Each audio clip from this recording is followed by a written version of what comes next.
dari data yang ada sekarang kita ketahui ternyata masih banyak anak usia sekolah, ya, anak usia sekolah yang tidak sekolah. Contoh yang di jalan-jalan atau kita sebut anak jalanan, anak jalan itu banyak yang tidak mendapat. Ya, baru sekarang kami melakukan sentuhan, tolong mereka sudah mulai didatakan. Karena bagaimanapun juga makan bergizi adalah hak anak Indonesia, baik anak yang sekolah maupun yang tidak sekolah. Akhir November lalu kan terjadi musibah ya, banjir, tanah longsor yang terjadi di Aceh, kemudian Sumatera Utara dan Sumatera Barat. Di sana juga banyak SPPG-nya, Pak. Sudah ada laporan terbaru, Pak? Data terakhir, lebih dari 300 SPPG yang berubah fungsi menjadi dapur umum melayani korban bencana. Tidak diperintah. Mereka langsung bergerak. Ya Pak, ini gimana? Kami sudah masak tapi banjir, gimana? Ya, bagikan. Begitu kejadian, saya langsung ke rumah sakit. Pastikan ketemu dengan direktur rumah sakitnya. Pastikan anak-anak kita mendapatkan pelayanan yang optimal. Kemudian kami evaluasi, seperti kita ketahui bahwa ternyata sopirnya itu bukan sopir tetap. Tapi karena sopir tetap sakit sudah 2 hari, sopir pengganti ini juga kurang istirahat. Jadi hasil penyidikan yang saya dapat ya memang murni karena kelalaian.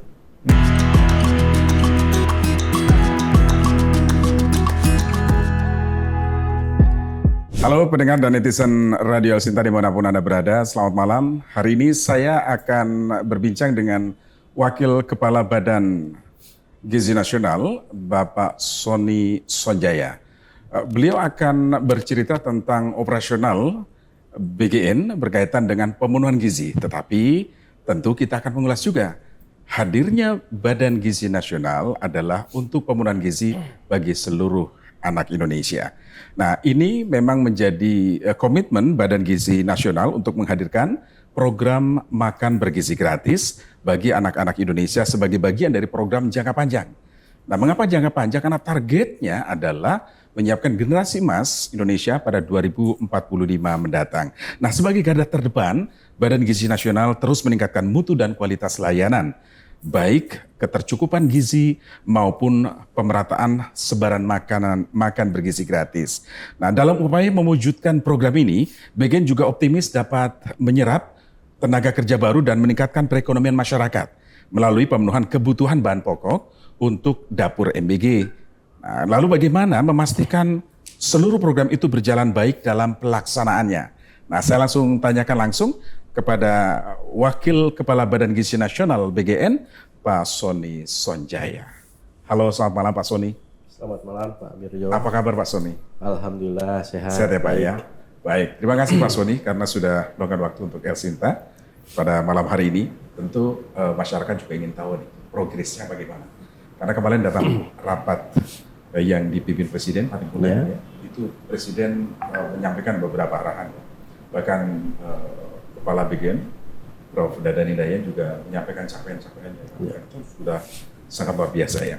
Pak Sony, apa strategi BGN dalam meningkatkan capaian pemenuhan gizi anak Indonesia melalui makan bergizi gratis? Ya, jadi strategi yang dilakukan oleh BGN adalah yang utama yang jelas melibatkan seluruh masyarakat Indonesia. Ya, karena seperti kita ketahui bersama, sejak 6 Januari 2025 sampai dengan saat ini, tadi malam terakhir itu ada 17.676 SPPG, itu seluruhnya dibangun oleh masyarakat. Jadi strategi yang utama adalah itu.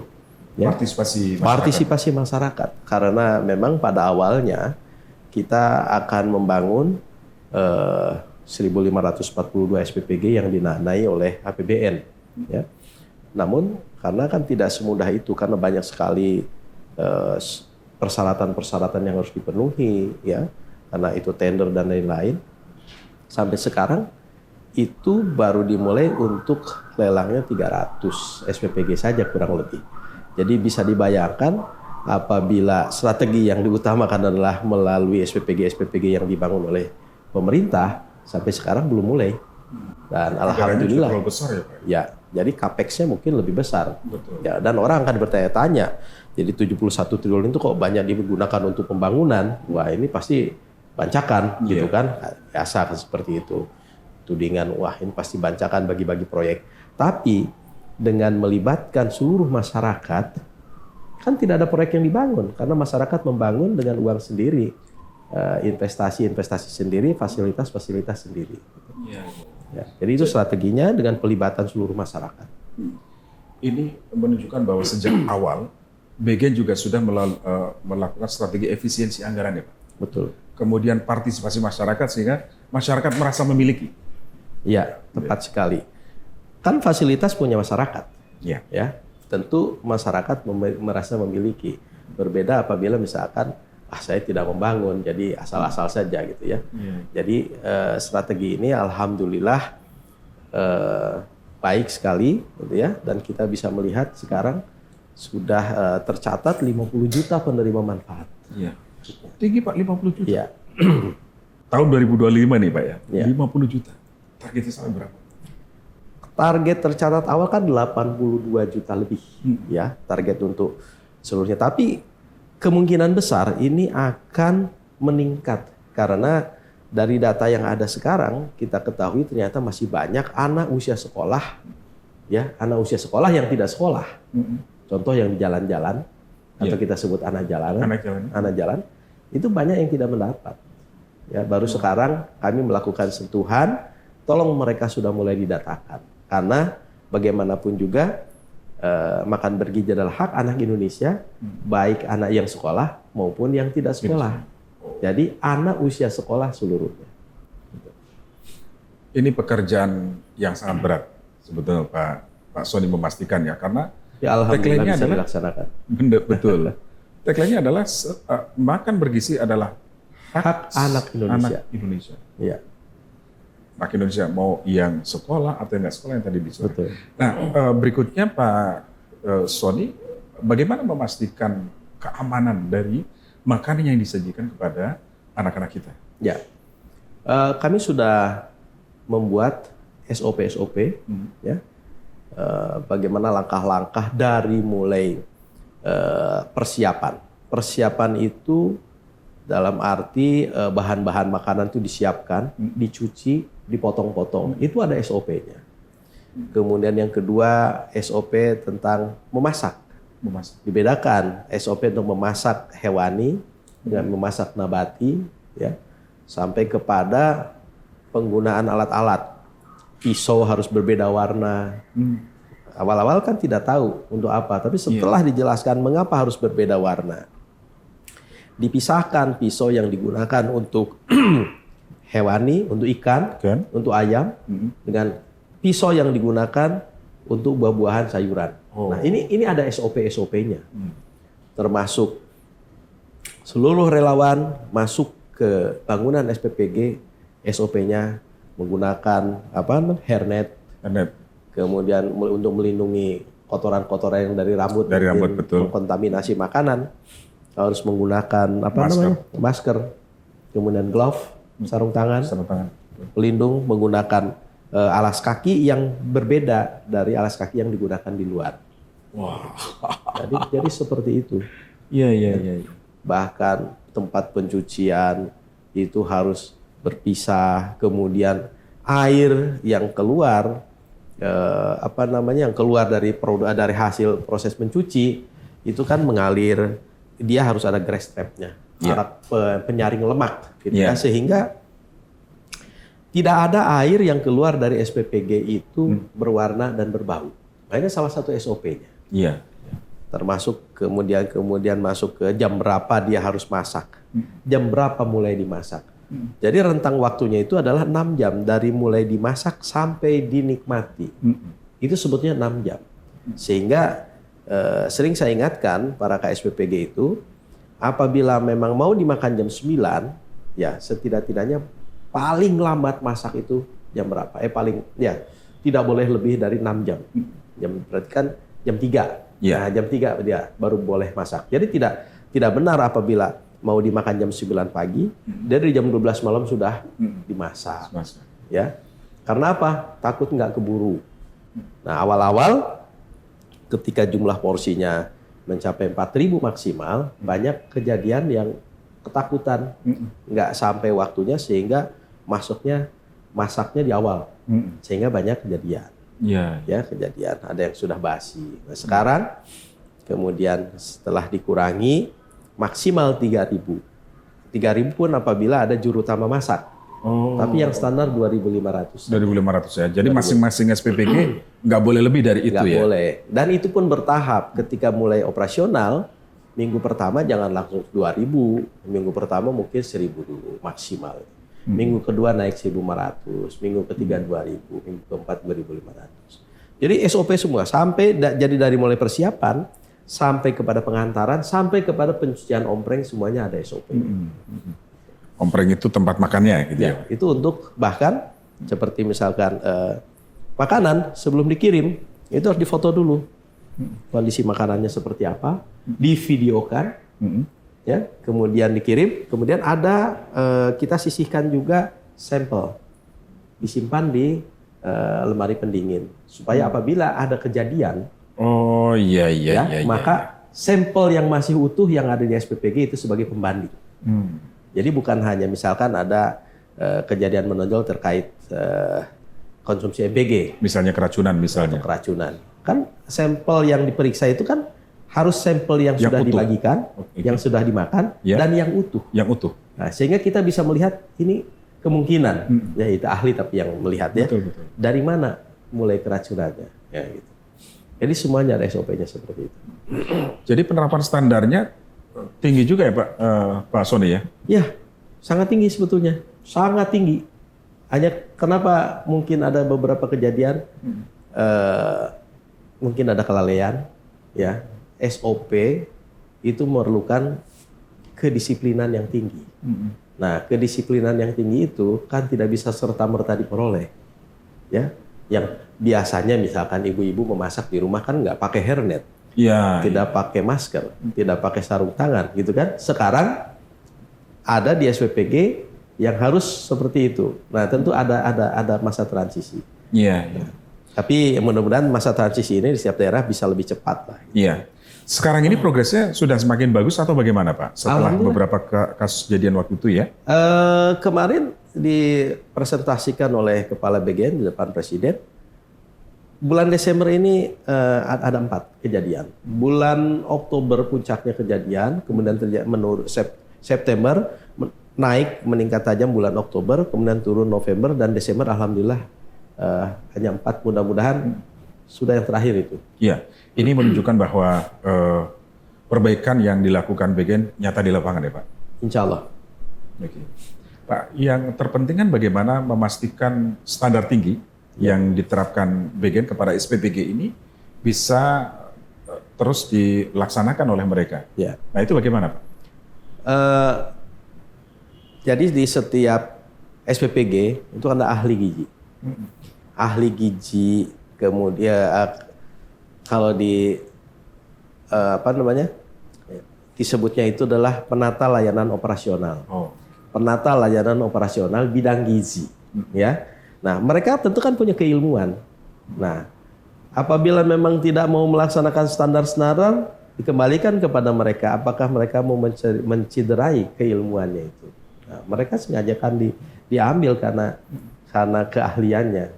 Jadi kita yakin bagaimana higienitas makanan dan lain-lain, ya bagaimana mereka mengukur takaran gizinya, mereka yang lebih ahli. Gitu. Termasuk soal menu itu setiap hari juga ada perubahan variasi menunya. Betul. Jadi supaya tidak jenuh, tidak bosan, gitu ya. Jadi harus ini adalah keahlian, inovasi ya, inovasi dari ahli gizi. Nah, apabila memang di SPPG itu ada juru utama masak, nah ini sudah ahli gizi bergabung dengan juru utama masak, sudah takarannya pas, pasti kemudian menu-menunya pasti variatif, gitu ya. Bagaimana menarik, karena bisa saja telur yang dimasak biasa-biasa saja dengan telur yang memang ada inovasi cara memasaknya, itu daya tariknya kan lain. Betul. Nah, itulah yang diharapkan. Rasanya kan juga beda. Itu. Ada variasi rasa di situ ya. Yang jelas ada standarnya ya Pak, kalau untuk menu, variasi menu itu terjadwal ya? Iya. Atau diserahkan misalnya masing-masing daerah, oke? Masing-masing Ada daerah. kearifan lokal makanan biasanya Betul. Pak ya? Kita tidak mewajibkan, misalkan di daerah yang jarang ikan harus banyak ikan kan tidak, ya. Misalkan di daerah pantai gitu, atau dekat dengan laut, ya tentu menu ikan yang pasti lebih banyak. Betul. Gitu. Dan betul-betul kearifan lokal, ya. Pada satu daerah tidak suka kangkung, kita tidak bisa memaksakan harus ada kangkung. Iya. Nah, seperti sering disampaikan oleh Kepala BGN, karena satu daerah yang memang sukanya lele, tapi di satu tempat yang lain tidak suka lele. Nah, kita tidak bisa memaksakan bahwa protein harus lele gitu. Seperti itu. Iya. Yang jelas upaya ini sudah membuahkan hasil kira-kira. Sudah berdampak maksud saya. Alhamdulillah. Sudah berdampak karena kalau kemarin Pak Kepala BGN menyampaikan kepada Presiden satu SPPG misalnya kalau kebutuhan ikannya 3.000 ekor ikan lele. dengan 2 itu ya. Ini kan luar biasa Pak. Iya. Gitu ya. Jadi rasanya baik Kementerian Kelautan ataupun Kementerian Pertanian ini harus siap untuk mensupport kebutuhan MBG nih Pak. Betul. Makanya pada periode sekarang itu kami sudah sering berbicara tentang rantai pasok, meskipun itu bukan tugas pokok BGN menyiapkan rantai pasok. Tapi kan mengingatkan Pak bahwa kebutuhan BGN Betul. Iya, jangan sampai kalau saya menyampaikan kemarin, jangan sampai banyaknya SPPG itu pemenuhan kebutuhannya itu justru menggantungkan kepada ketersediaan di pasar-pasar tradisional. Pasar tradisional itu kan puluhan tahun ada untuk memenuhi kebutuhan rumah tangga. Nah, sedangkan SPPG ini ada kan di luar kebutuhan pokok rumah tangga ya. Iya, betul. Nah, meskipun tetap yang makannya adalah anaknya, kan? Tapi kan sedikit, hanya satu orang misalnya itu. Iya.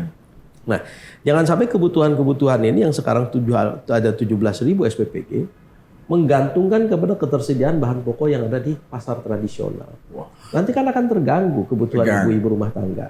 Nah, harganya pasti akan meningkat Pak karena betul.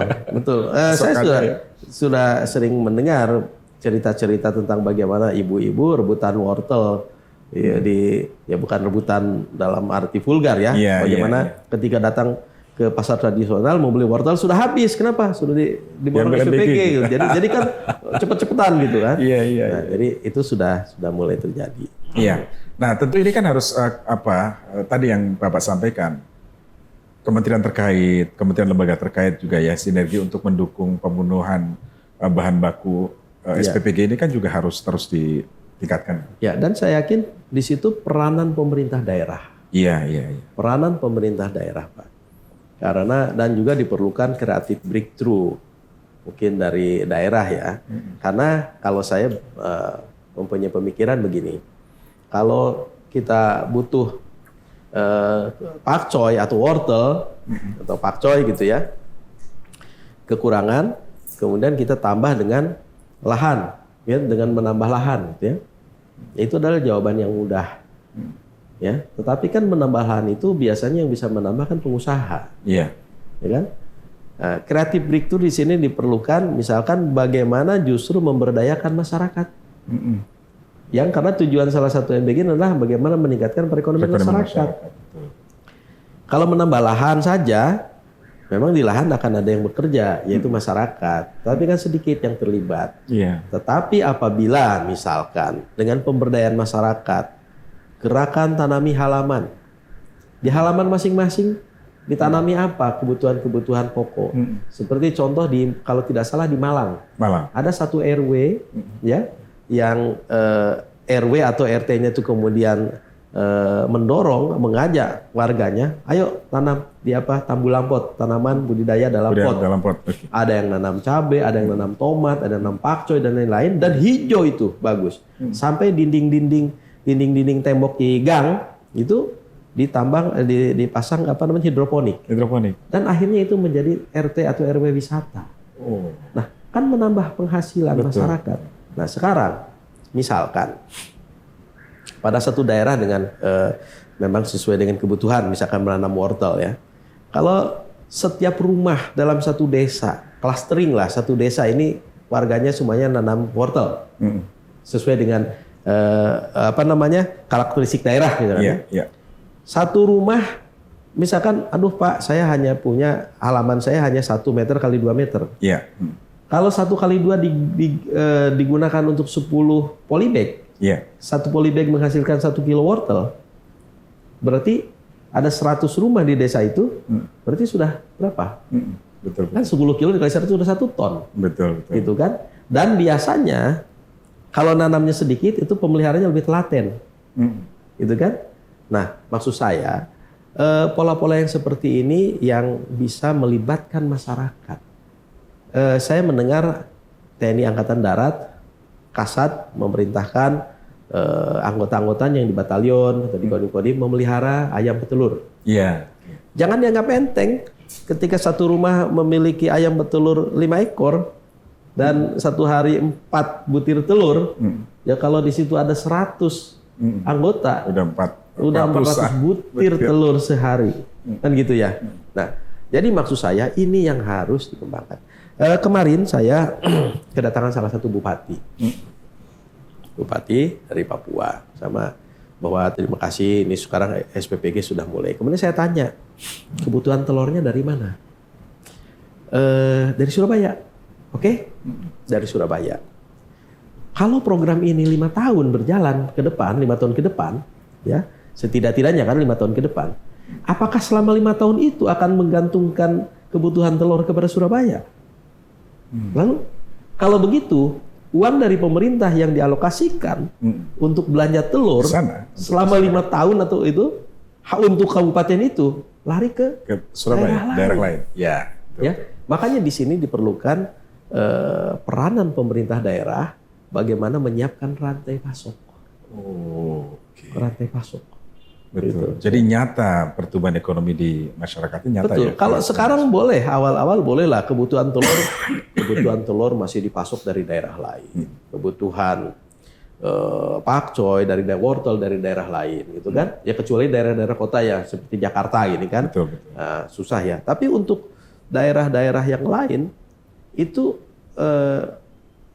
peran pemerintah daerah itu sangat besar untuk menguatkan rantai pasok. Kenapa? Jangan sampai uang yang dialirkan oleh pemerintah untuk kabupaten tersebut melalui program MBG karena pemenuhan bahan-bahan pokoknya itu dari daerah lain, artinya uangnya mengalir ke daerah lain, karena belanjanya ke daerah lain. Sayang ya Pak? Sayang betul. Baik. Apa berikutnya kan tadi soal rantai pasok, peran Pemda memang sangat penting ya Pak? Ya. Apakah kesadaran itu sudah mulai terbangun Pak?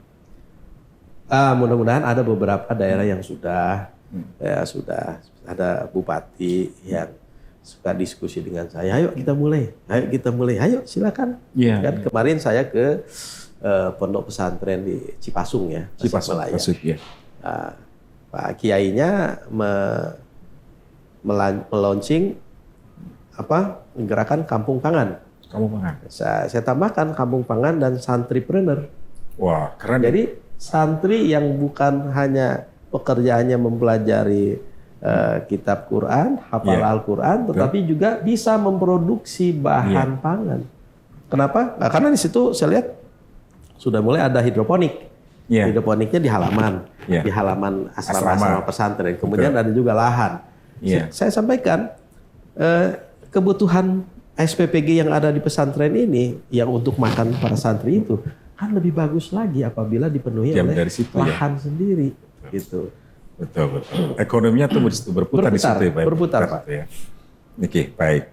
Nah Pak, apa kendala-kendala yang selama ini dirasakan dalam pelaksanaan MBG ini Pak? Karena kan tentu tahap pertama, kedua, dan ketiga ada tantangan yang berbeda-beda. Misal respon masyarakat yang tadinya biasa saja, kemudian lama-lama dia mendukung, bahkan dia menginvestasikan. Ya. Periode awal Pak, sebelum 6 Januari kan 6 Januari operasional. Iya. Kan kami harus memastikan 6 Januari operasional itu ada nggak SPPG-nya. Kan ada proses awal. Jadi dari bulan November itu polanya itu belum ditetapkan. Pola bagaimana rekrutmen mitra-mitra BGN. Karena dulu awalnya itu setelah diskusi dengan Kementerian Keuangan baru ditetapkan adalah bantuan pemerintah Banper. Penerima Banpernya adalah yayasan. Gitu ya. Nah, tapi sebelumnya ketika itu belum ada, kita mempersiapkan apakah CV atau PT. Ketika CV atau PT, makanya kemudian rekrutmennya melalui apa? Melalui proses pengadaan barang dan jasa. Nah, jadi kan melalui tender. Betapa panjangnya itu kan. Kemudian alhamdulillah melalui pola bantuan pemerintah di mana penerimanya adalah yayasan. Nah, tetap siapa sih yang mau percaya? Siapa yang percaya bahwa program makan bergizi gratis ini akan jalan? Tapi kita harus jalan. Maka yang dilakukan adalah kita mencari kenalan-kenalan dulu yang sudah kenal. Ada program seperti ini. Kamu mau gabung nggak? Kamu mau mendukung nggak? Pertanyaannya banyak. Ini benar nggak nih? Bagaimana modalnya gitu kan? Ya saya katakan modalnya harus membangun dulu, membangun bangunan SPPG atau bangunan dapur. Kemudian nanti ada dana talangan. Wah, mundur. Waduh, harus ada dana talangan.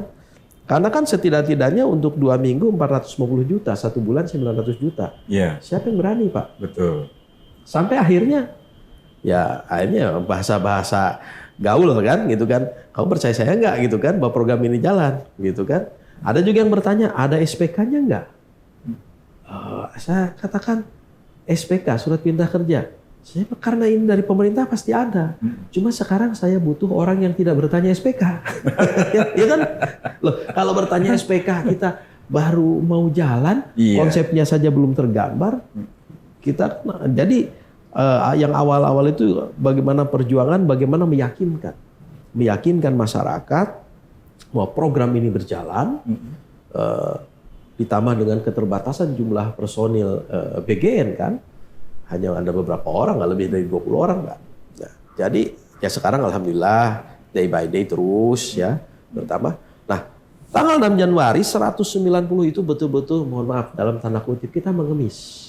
Yang 190. Iya, mengemis kepada ayo dong, ayo ini kita yakin. Jadi jaminannya Pak, saya bilang jaminannya. Saya bilang jaminannya kita gitu kan. Sampai kepada Anda percaya saya enggak? Kan kita udah kenal lama kan? Betul. Anda percaya saya enggak? Ya percaya udah, kalau memang percaya ayo gitu kan. Jangan tanya SPK dulu. Nanti kalau sudah setahun 2 tahun boleh, setahun lah kan sudah setel baru. Nah, kemudian 6 Januari ada 190 pada saat mau reimburse kan 2 minggu telat pembayaran. Ini juga resistance lagi. Tuh bener kan, nggak dibayar kan? Muncul berita di mana-mana, tidak dibayar. Ini betul-betul menjadi penghambat. Pukulan banget ya. Iya, kondisi ini kan. Waduh, terus kita betul-betul berjuang, tambah sedikit, tambah lagi. Alhamdulillah kita menemukan pola. Oke, kita menggunakan uang di depan, transfer duluan. Nah, setelah itu baru. Alhamdulillah. Sampai bulan Juli ada 2.000 SPPG, 2.000 lebih. Juli ke Agustus alhamdulillah melonjak 5.800. Disampaikan oleh Bapak Presiden di depan di DPR. Dan sekarang tadi malam sudah 17.676. Mudah-mudahan setidak-tidaknya Desember ini 19.000. 19.000. Ya. Ini masih terus dibuka Pak pendaftarannya? Pendaftaran sudah ditutup. Ya, portal mitra sudah ditutup. Namun demikian, meskipun sudah ditutup, ada yang sudah mendaftar di dalam yang sekarang masih dalam verifikasi sekitar 14.000 titik. Itu yang diprioritaskan ya Pak? Ya dan mereka kan sudah mendaftar. Sudah mendaftar gitu? Ya, sudah mendaftar, hanya tinggal diverifikasi. Sedang proses membangun. Proses membangun. Gitu. Kalau yang sudah mendaftar, sudah pasti dia bisa masuk gitu ya Pak? Atau kalau sudah mendaftar diverifikasi, kan? Jadi kan tahapannya itu mendaftar dulu ke portal mitra.bgn.go.id. Tapi itu sudah ditutup ya. Nah, ketika dia mendaftar, statusnya adalah verifikasi pengajuan. Kemudian kita verifikasi. Yang diverifikasi apa? Satu, pertama yayasan. Ada NPWP-nya, ada NIB, pimpinannya siapa, terus semuanya itu administrasi. Kemudian yang kedua, lokasi. Kabupaten, provinsi apa, kabupaten apa, kecamatan apa. Dan dilihat kebutuhan SPPG di kecamatan tersebut jumlahnya berapa. Yang kita sebut kuota. Nah, standarnya apa? Baseline-nya begini, misalkan. Berdasarkan data Dapodik, berdasarkan data dari Emis Kemenag, dan berdasarkan data dari BKKBN yang kita dapatkan, di kecamatan ini penerima manfaat jumlahnya 30.000. Kalau kita menggunakan rasio 1 SPPG melayani 3.000 orang, berarti kan kuotanya 10. Iya. Nah, jadi pada saat mendaftar itu kita lihat, kan sistem menghitung, oh kuota terpenuhi, terpaksa usulan ditolak. Nah, gitu kan? Di daerah itu. Di gitu daerah ya. di kecamatan tersebut. Kenapa? Karena kuota kebutuhan sudah tercukupi, gitu ya. Dia bisa alih ke daerah lain tidak? Bisa, kan terlihat itu. Hanya kebanyakan ada beberapa masyarakat yang dalam tanda kutip nakal, bangun dulu nanti juga diverifikasi. Nah ini yang betul-betul wanti-wanti, jangan nanti ketika sudah penuh Anda sudah membangun duluan, nanti nggak diverifikasi kan rugi. Sedangkan di situ kita tulis dilarang merenovasi atau membangun sebelum usulan diverifikasi. Gitu. Nah kalau kita flashback ke belakang Pak Sony ya, di awal-awal begitu sangat sulitnya meyakinkan masyarakat. Ya. Karena modalnya dari masyarakat dulu. Betul. Betul. Sekarang justru antri untuk mendapatkan persetujuan verifikasi dan lain sebagainya. Ya. Mengaturnya itu nanti bagaimana sih Pak? Apakah memang sesuai dengan kuota? Oh kalau di sini sudah tercukupi, ya sudah sementara mereka sudah membangun tadi yang Pak Sony sampaikan, sudah membangun dapurnya, sudah sesuai standar tinggi BGN lah kira-kira begitu. Ya sekarang sudah mulai berkurang ya. Itu pada Januari, Februari, Maret itu banyak yang membangun, kemudian kita umumkan yang membangun Januari, Februari, Maret dan sudah jadi, belum mendaftar, tetap kita terima. Kalau sekarang kesini sudah pada tahu, jangan nekat membangun, kan? Jangan nekat membangun. Jadi begini contoh ya, ketika kebutuhan jumlah SPPG di satu kecamatan itu 10, kemudian ada yang memaksakan sampai akhirnya 15. Maka penerima manfaat kan 30.000 harusnya dibagi 10, 3.000 jadi dibagi 15. Betul. Berarti rata-rata jadi 2.000. Ya kan? Nah, insentifnya kan sama. Nah, ini jangan sampai nanti inefisiensi anggaran. Oke, baik. Pak Sony, kita tahu akhir November lalu kan terjadi musibah ya, banjir, tanah longsor yang terjadi di Aceh, kemudian Sumatera Utara dan Sumatera Barat. Di sana juga banyak SPPG-nya Pak. Sudah ada laporan terbaru Pak? Data terakhir kemarin juga dipresentasikan, lebih dari 300 SPPG yang berubah fungsi menjadi dapur umum melayani korban bencana. Dan kemudian kami juga mentransfer kepada SPPG yang terlibat langsung di dalam penanganan bencana, memberikan makan kepada korban bencana itu, langsung transfer 2 miliar per SPPG, per akun. Mengapa? Agar jangan sampai pelayanan tersebut terhenti karena keterlambatan anggaran. Oke. Gitu. Ada lebih dari 300. Alhamdulillah tidak diperintah. Mereka langsung bergerak di depan. Karena sudah ditransfer uangnya, jadi harus bergerak kan begitu. Enggak, ditransfer itu setelah ke sini ya. Setelah. Tapi pada saat bencana terjadi, ya mereka sudah langsung. Ya Pak, ini gimana? Kami sudah masak tapi banjir gimana? Ya bagikan kepada kepada masyarakat. Dialihkan gitu. Ya dialihkan. Dan kami kan punya sistem informasi, tinggal blasting semuanya melakukan. Jadi langsung bergerak semua terdepan. Nah kemudian kesininya kita pikir jangan sampai pelayanan tersebut terhenti, maka kemudian kita top up per akun itu 2 miliar supaya pelayanan tidak terhambat. Gitu. Iya. Pak, sekarang itu progresnya apakah semuanya sudah pulih atau tetap dialihkan atau bagaimana? Ada beberapa daerah yang masih sekarang sudah berkurang ya, sudah mulai ada yang beroperasi kembali, tapi juga ada yang masih melayani masyarakat yang korban bencana. Oke, jadi khususnya di Aceh itu ya Pak? Ya. Di Aceh ada beberapa kabupaten. Di Aceh, Sumatera Utara dan Sumatera Barat. Perintah Kepala BGN tetap layani masyarakat yang ada di pengungsian. Betul. Kalau menunya sama Pak? Menu tetap ya. Tapi menyesuaikan, jangan sampai karena memaksakan harus menu seperti ini kondisinya banjir malah nggak tidak bermanfaat. Betul Pak. Ada kendala nggak Pak? Kan di sana kan wilayahnya sebagian ada yang rusak, untuk bahan bakunya. Oh ya, ada beberapa daerah yang kesulitan bahan baku. Kemudian akhirnya kami mengutus deputi Sistakol ke koordinasi dengan pemerintah Sumatera Utara, deputi Tawas pemantauan pengawasan dengan Aceh, dan deputi penyediaan dan penyaluran ke Sumatera Barat. Hasil koordinasi dengan para deputi bahwa SPPG dijadikan dapur umum sedangkan bahan baku dari pemerintah daerah. Oh, jadi pemerintah daerah ya harus memasok bahan. Ketika infrastruktur semuanya terganggu, maka pemerintah harus turun tangan untuk mensuplai kebutuhan. Ada peningkatan Pak kebutuhan atau berkurang? Enggak, hanya mungkin harga agak naik. Harga naik? Iya, harga naik pada daerah-daerah yang bencana tersebut. Iya, karena memang masih sulit ya beberapa. Iya. Oke, Pak, beberapa waktu lalu kan kejadian nih Pak yang di Jakarta ya. Pak Sony juga langsung datang ke lokasi, kemudian melihat kondisi anak-anak gitu ya. Nah itu apa langkah selanjutnya dari BGN setelah peristiwa itu? Ya, begitu kejadian saya langsung ke rumah sakit, pastikan ketemu dengan direktur rumah sakitnya, pastikan anak-anak kita mendapatkan pelayanan yang optimal, bahkan perhatian penuh dari Bapak Presiden.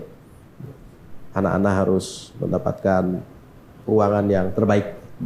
Nah, kalau tidak salah hari ini juga Pak Presiden berkunjung ke rumah sakit. Nah, kemudian kami evaluasi, seperti kita ketahui bahwa ternyata sopirnya itu bukan sopir tetap. Tapi karena sopir tetap sakit sudah 2 hari, sopir pengganti ini juga kurang istirahat. Sehingga terjadi kelalaian. Nah, kasus langsung ditangani oleh penyidik Satlantas Polres Jakarta Utara. Nah, jadi hasil penyidikan yang saya dapat ya memang murni karena kelalaian. Kemudian alhamdulillah komunikasi dengan Polda Metro Jaya dengan Polres Jakarta Utara langsung dilakukan trauma healing. Ya, salah satunya bagus, gerakannya cepat itu.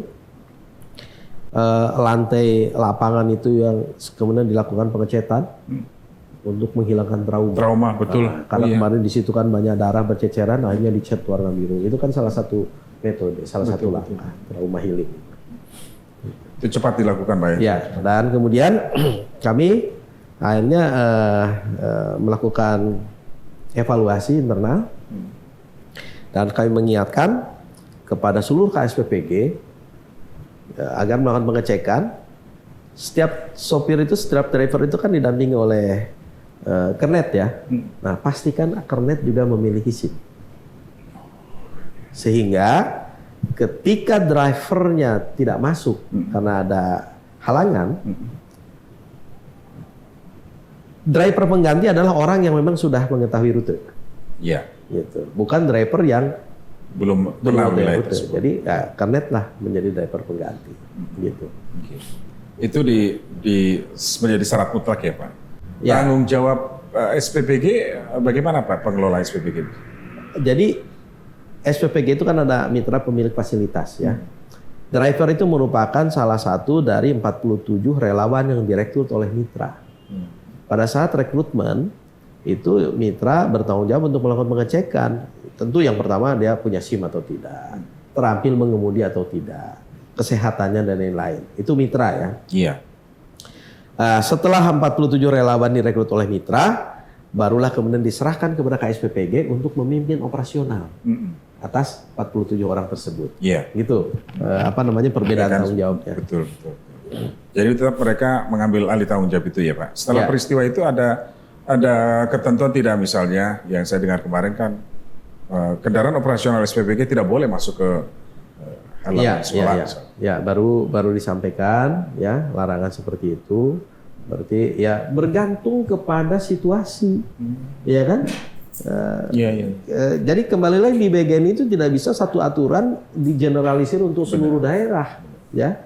Seperti kendaraan yang tadi, jenis kendaraan tidak harus mobil. Untuk daerah-daerah tertentu yang memang tidak masuk kendaraan roda 4, masuk ke gang gitu kan berarti kan roda 2 ya. Nah, jadi kalau kita umumkan tidak boleh masuk ke halaman sekolah ya bergantung kepada kendaraannya gitu ya. Bergantung juga kepada kondisi lingkungannya.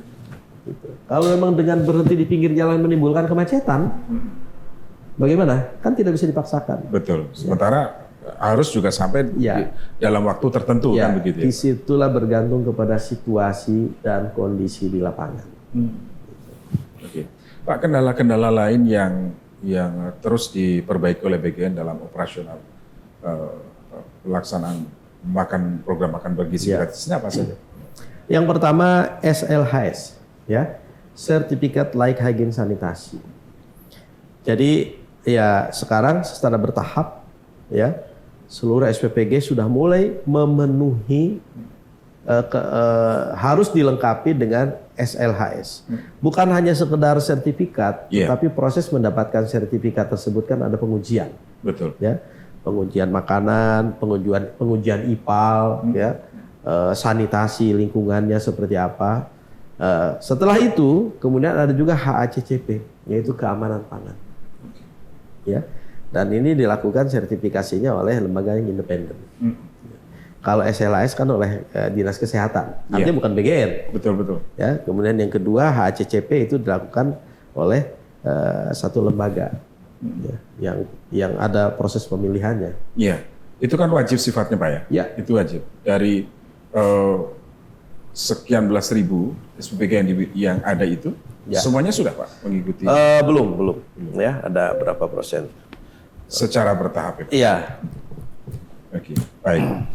Lalu Pak, apa indikator keberhasilan dalam program makan bergizi gratis yang tadi di awal tujuannya menyiapkan generasi emas 2045 dengan gizi yang seimbang dan juga meningkatkan perekonomian masyarakat, tujuannya adalah mendukung peningkatan ekonomi ya, yang dicanangkan Presiden sampai 8% kira-kira begitu. Nah, gimana nih Pak? Keberhasilannya ya, yang pertama kita lihat tujuan dulu. Tujuan MBG itu memberikan asupan gizi kepada kelompok rentan. Siapa kelompok rentan? Kelompok rentan itu adalah balita, ibu hamil, ibu menyusui, kemudian peserta didik atau anak usia sekolah. Anak usia sekolah. Ya. Nah, jadi ini. Jadi keberhasilan yang pertama adalah satu kuantitas dulu. Tercapai nggak 82 juta, gitu kan? Bahkan mungkin lebih ya. Nah sekarang kan baru 59%, kurang lebih ya. Nah itulah capaiannya. Mudah-mudahan akhir Desember ini bisa mencapai mungkin capaiannya 60 juta. 60 juta. Gitu kan. Nah itu satu secara kuantitatif. Yeah. Kualitatif harus dilakukan pengukuran. Nah, pengukuran oleh ahlinya, ya. Kualitas gizi anak, ya. Dan dulu ada SSGI, ya. Standar gizi, ya. Nah, kami tentu bekerja sama dengan pihak-pihak yang berkompeten. Ya, misalkan di sini puskesmas, ya. Yeah. Nah, harus dilakukan pengukuran. Mungkin tahun 2026 awal dilakukan pengukuran. Nah, terlalu dini kalau kemarin dilakukan pengukuran, ya. Karena belum siap semua sarana prasarananya. Nah, sekarang kita akan memasuki tahun 2026 itu insya Allah pengukuran sudah mulai dilakukan. Dan secara periodik, setidak-tidaknya selama 6 bulan harus diukur bagaimana peningkatan status gizinya. Betul. Jadi itu secara kualitatif ya. Betul. Kemudian tujuan yang lainnya adalah sekarang kan sudah ada 750 lebih. Ya, 741.000 tenaga kerja yang bekerja di SPPG. Belum lagi yang bekerja di supplier-supplier. Belum lagi buruh-buruh bangunan yang bekerja pada saat proses renovasi perkembangan SPPG. Itu penyerapan tenaga kerja. Kemudian penyerapan produk-produk pertanian, peternakan, perikanan. Nah ini juga tujuan berikutnya. Dan alhamdulillah. Kan sekarang alhamdulillah tuh lele sudah tidak susah menjual, ya, produk-produk pertanian, buah-buahan, bahkan sekarang sudah mulai agak sulit ya karena kebutuhan yang sangat tinggi. Jadi memang Pak, target pertumbuhan ekonomi yang dicanangkan Presiden secara optimis bisa terlampaui ya Pak? Optimis, insya Allah.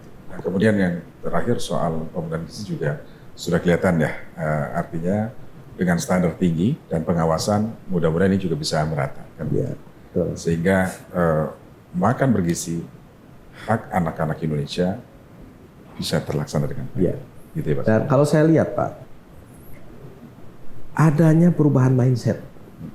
Ya, sekarang dari Aceh sampai Papua, dari desa sampai metropolitan, anak sudah tahu makan itu seperti apa.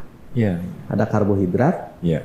ada proteinnya berupa ikan, daging, telur, gitu ya. Ada seratnya berupa sayur-sayuran, dan ada vitamin berupa buah-buahan. Zaman saya kecil kan nggak berpikir seperti itu. Kalau kata Presiden, satu lele dipotong kecil-kecil gitu. Nah, ya itu kan. Sekarang mereka melihat makan itu ya seperti ini, Iya. yaitu dengan gizi yang seimbang. Oh, oke. Mohon maaf kalau saya dulu waktu kecil misalkan, ya kita tidak berpikir makan yang penting kenyang, nasi ditambah kerupuk aci, ditambah mie, jadi karbohidrat. Jadi kita ini karburator. Jadi karbo. Tapi anak sekarang, nah itulah mindset yang ingin ditanamkan, Iya. ya dengan melalui program makan bergizi ini kita menanamkan mindset. Yang pertama, makan bergizi adalah hak anak Indonesia. Dan yang kedua, anak mengetahui asupan gizi yang seimbang untuk dirinya. Yang ketiga, Pak, jauh nih. Sekarang gini, Pak. Kalau SPPG kita tetapkan aturan SOP tadi, tidak boleh ada air yang keluar dari bangunan SPPG berwarna dan berbau. Tidak boleh kan? Bisa dikomplain oleh masyarakat. Artinya harus ada IPAL yang baik. Kemudian yang kedua, sampah makanan. Kan sisa-sisa makanan dari sekolah kumpulkan di SPPG, itu kan ada sampah. Betul. Food wasting-nya. Iya. Ya. Yang ketiga jelantah. Nah, yang dua ini, Pak, sekarang sudah ada 17.000 SPPG. Saya belum mendengar adanya berita tumpukan makanan bekas yang bau. Nggak ada. Kenapa? Karena sudah langsung secara otomatis diambil oleh para peternak bebek, peternak ayam. Itu makan makanan bekas. Makanan ternak mereka jadinya ya. Kemudian tidak ada menemukan jelantah yang mencemari parit. Kenapa? Karena satu bulan satu SPPG menghasilkan 500 liter jelantah. Tapi tidak ada berita itu. Kenapa? Karena jelantahnya sudah diambil. Dibeli oleh orang ada yang membutuhkannya. Diolah lagi. Nah, dan yang pertama tadi itu tidak ada air yang keluar dari SPPG berwarna dan berbau. Nah sekarang ketika nanti ada 30.000 SPPG dengan disiplin seperti itu, tidak ada air yang mengalir berwarna berbau, tidak ada sampah makanan yang menggunung, dan juga tidak ada jelantah yang mencemari parit. Gerakan tersebut kita sebarkan lebih luas ke rumah-rumah. Maka itu akan merubah culture Indonesia. Indonesia yang lebih bersih. Lebih bersih dan lebih sehat. Lebih aware masyarakat. Oh iya betul ya, tidak boleh ini. Sekarang kan dari WC masuk ke kali. Ya tidak ada IPAL. Ya, jadi mudah-mudahan ini bisa merubah. Baik. Pak Sony, terima kasih. Ini waktunya yang luar biasa. Masyarakat tercerahkan dan ini sangat informatif sekali untuk masyarakat, kesadaran itu. Dan yang jelas tadi tagline-nya bahwa makan bergizi adalah hak seluruh anak Indonesia. Ini bisa terwujud, tercermin dari program tersebut. Terima kasih Pak Sony. Sampai jumpa pada kesempatan yang lain. Selamat malam. Mudah-mudahan bermanfaat. Amin. Selamat malam. Amin. Baik, terima kasih. Pendengar dan netizen Radio Sinta, demikian tadi wawancara kami dalam program Talk Highlight bersama Wakil Kepala Badan Gizi Nasional, Pak Sony Sonjaya. Saya Swiryo, sampai jumpa pada kesempatan berikutnya.